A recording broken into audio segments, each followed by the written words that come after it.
Hello, everybody. It's a pleasure to be here. I look forward to try to share some of our ideas and some of the ways we try to solve a problem that is probably very similar to many organizations across the nation. And of course, it's trying to find our critical data as we look forward. So let's first start off by taking a look at our current situation here at NASA. Of course, we've been around for well over 50 years, so we've got hundreds of millions of documents out there that predate any type of digitalization of the documents, and many of the documents have to be scanned in to go into our systems, but they come from all different types of sources, project data, lessons learned. We got scientists, of course we have engineers, we have medical doctors, we even have lawyers, and of course our IT department generates a ton of information as we go through this. And it's growing. All our data is growing in a wide margins.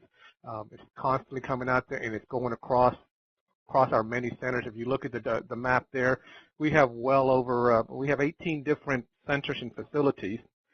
And there's a common phrase throughout NASA: if you've been to one NASA center, you've been to one NASA centers, because we all do things very differently. How we store things, how we access things, and our different methodologies of how we treat our data. So it's very difficult to get a handle of how our documents, our technical documents, our research documents are accessible and visible to the average employee here at NASA. But even with that case, many of our users, they just want to Google it. That's the one big thing I hear everywhere when I talk to folks is, why can't we be just like Google? Well, as I try to explain to them many times, is Google, like many other search engines, they parse things out in keywords and phrases, and they rank these documents based on the probability of somebody looking at them. And that's great in the wild. Unfortunately, in the enterprise, where we do all our work, all of us are not looking for the same document.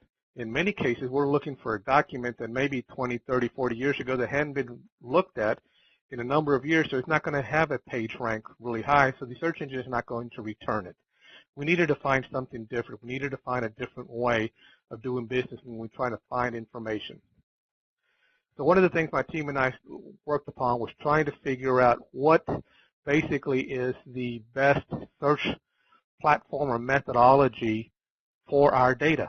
We weren't necessarily specific on applications or vendors. We really wanted to understand the different types of methodologies that are available out there with any particular vendor that's out there. So we reviewed semantic search, faceted search, computational, cognitive, and natural language query, among others, just to try to get a good understanding of how our data reacts to those type of different search methods. Well, we found out some very key takeaways when we did this project. First thing, and probably no surprises, there is no magic bullet. There's no one solution for everything, but there are a lot of solutions out there that work well for your data, and we've realized that we really needed to let our data drive how we plan on visualizing that information. Not only our data, but how our engineers or how our people want to see that information.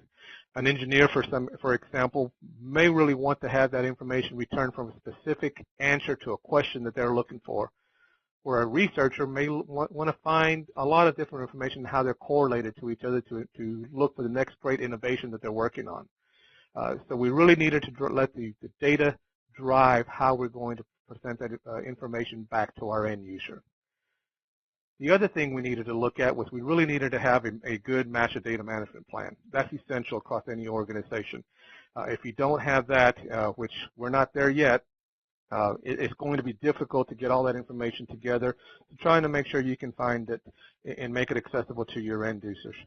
We also wanted to focus on our critical data. There's a lot of information out there, and as you know, it's grown, but a lot of it is duplications. A lot of it is information that may not necessarily be what an end user is looking for, so we wanted to identify what's critical. And from our standpoint, from a government standpoint, for any other people out there that are working in the government sector, we needed to make sure that our contractors, since NASA has thousands of contractor companies that work with us, and they all have their own way of doing things, they all have their own way of storing information or how they go about securing it, we needed to come to a common goal or common way of looking through that data and making sure that we have accessibility through all of it. Those are some of the key hurdles we had to come across, but we did find throughout that whole time there were some key interests or requirements that the users wanted whenever they were searching for something. They wanted semantic search. In our case, something, when somebody's looking for mercury based on the words around it, they wanted to make sure they were talking about mercury, the rocket, not necessarily the planet or the element as we're going through there, because we've got information on all of that.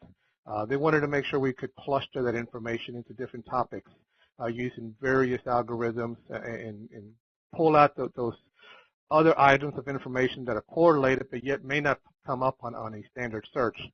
They also wanted to be able to look at faceting. The primary key here was they wanted to search their repositories. They did not want to have to look at everybody's information. They probably knew, for the most part, 80% of the time, they knew where the information was. It was just hidden in millions of documents within a repository that they had control of, and they wanted to have access to finding it within there. Or it could have been on Bob's hard drive that happened to leave a year ago, but nobody's been able to search through it because there's so much information that's on there. They also wanted to be able to save their searches and have alerts as they go through this. So we had a long list of items we had to look for as we were trying to find a solution that could help us as we went forward. So here I'd like to just kind of give you an idea of a use case. Once we started looking at different methodologies, I stumbled across Goldfire quite luckily when I was benchmarking at Boeing about a year ago. They brought it up to me and showed me how it worked, and I wanted to test it within our own system. So this particular use case here that I'm going to talk about happened probably about a month ago, and one of our engineers in our Orion project wanted to look up information on an upright landing system for their Orion rocket based on information they could find on the Apollo. See, the landing system had a partial failure. They wanted to see if something in the Apollo was used similar upright system, if they could find a way to improve upon their current design based on the information they had in the Apollo. The current way of doing that without going through Goldfire was they literally had to talk to a librarian. The librarian had to search through all the Apollo history and all the other history documents we have to try to find information in that. The librarian spent a full day looking for information within those documents to see if they could help this Orion engineer. So what I want to show you here is what the librarian had to deal with. This is our current infrastructure of how they try to find information. Very similar, keyword-based, looking at information, and as I look through it, maybe 3 of those documents actually came from the history office. The rest were from documents from all over the place within that. It could have been headquarters, could have been images. So they weren't looking at repository specific, and it was very difficult to find that information. In order to find out whether that document was relevant, the librarian or the engineer would have to open that document, try to find that passage of that snippet, and see whether that information was viable. And many of these documents were anywhere from 20 to 200 pages long, so it would have taken them a long time to try to find that information. So I asked them if we could use Goldfire to index that information. Well, let me back up a little bit here, just so you can understand what the current results were. That they, out of that full 8 hours searching, they found 12 documents within that database. They weren't sure whether they were relevant or not because somebody still had to go through and read them. They looked through some other files that they had in there within the history office and then with the oral histories. They found a few other things that may have been helpful. Well, all in all, it was a total bust for 8 hours of work during that time frame, and they would have needed another 3 or 4 hours to go through that information to see if anything was relevant. So we used Goldfire to look at the same information, and I've kind of highlighted a few things that stood out for our end users. First off, on the top, you see where a user can save their alerts as well as save their queries, so they can go back to it, look at it later on. As John mentioned earlier, we can do repository specific, so the end user, instead of choosing the entire index, was able to specify just the history office with the Apollo information in there. On the left-hand side, they could do the facet, and on the right-hand side, it's where it's a little bit more the focused information where we can cluster down to different types of definitions, parts and functions, and really dig deep into those documents to try to find what was useful for the engineer. And in the center, you have your standard data set return, which gave the engineer a good idea of what the information was. And with the built-in plug-in that comes with this, the engineer was able to go directly to the line that was listed in the summary.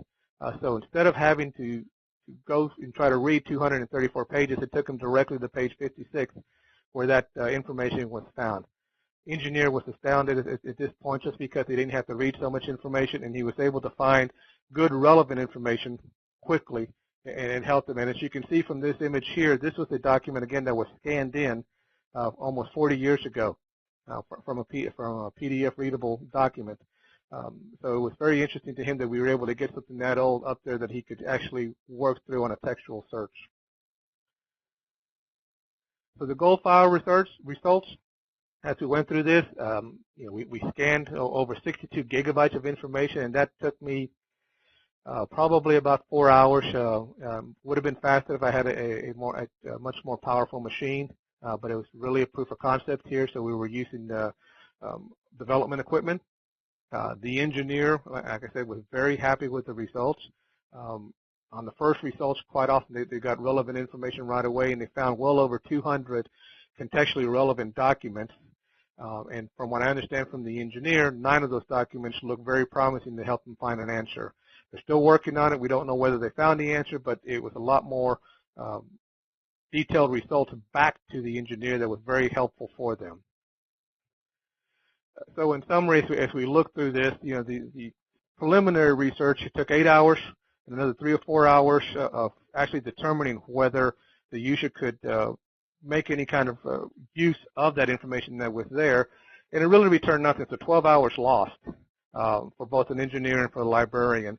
When we utilized the Goldfire search, we were able to find hundreds of contextually relevant documents, 9 that were very helpful within the first 3 hours.